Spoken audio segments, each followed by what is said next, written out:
Hi, so I'll present a poster on our work on Matter-Chern-Simons theories. These theories are remarkable for their Bose-Fermi duality, which is unknown in any other non-supersymmetric quantum field theory. So far, calculations have been worked out with a particular choice of gauge in literature, which was the light cone gauge. In our first paper, we attempted to reproduce the fermionic free energy in an alternate choice of gauge, which was the temporal gauge. We were able to match our results with the light cone gauge results. The way we set up our calculation was generic to general genus G Riemann manifolds.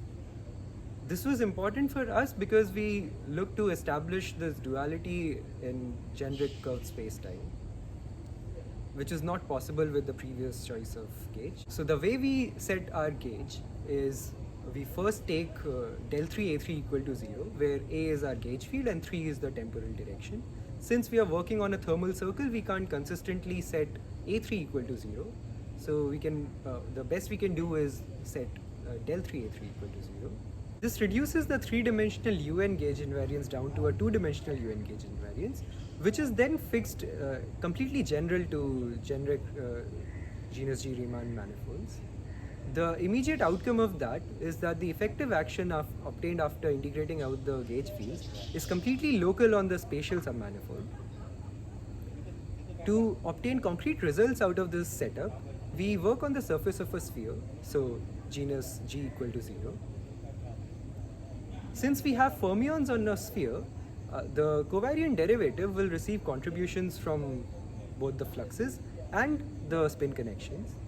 And because of that reason, we need to expand the fermions in the basis of spin-weighted spherical harmonics instead of the ordinary ones.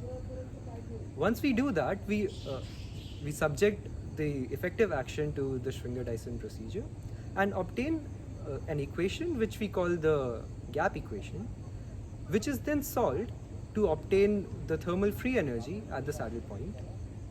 Both of these computations are possible because we stumbled across some identities which were algebraic in nature but looked much like calculus identities in the large N limit. Now, using the result of this thermal free energy, we can compute the scaling dimensions of the monopole and baryon operator. I invite you to my poster for further discussion.